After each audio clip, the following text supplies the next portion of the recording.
நம்ம ஈரல் செய்ய போகிறோம்.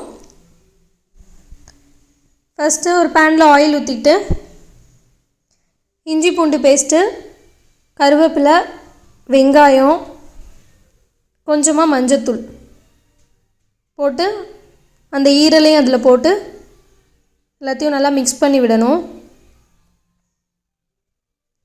தேவையான அளவு உப்பு போட்டுக்கோங்க. வேகிற அளவுக்கு தண்ணி ஊற்றி கொஞ்சம் நேரம் வேக வச்சு எடுத்துக்கணும்.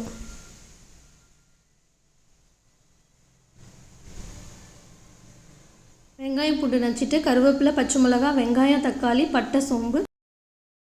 ஒரு பேனில் ஆயில் ஊற்றி சோம்பு, பட்டை, வெங்காயம், பச்சை மிளகாய், கருவேப்பிலை, வெங்காயம் பூண்டு தட்டினது எல்லாத்தையும் போட்டு நல்லா வதக்கி விட்டுட்டு வெங்காயம் ஓரளவுக்கு செவந்ததுக்கப்புறம் தக்காளி ஆட் பண்ணிக்கணும். தக்காளி வெந்து கொஞ்சம் சாஃப்ட் ஆனதுக்கப்புறமா நம்ம வேக வச்சு எடுத்து வச்சுருந்த அந்த லிவரையும் போட்டு நல்லா வதக்கி விட்டுட்டு 1/2 டேபிள் ஸ்பூன் பெப்பர்,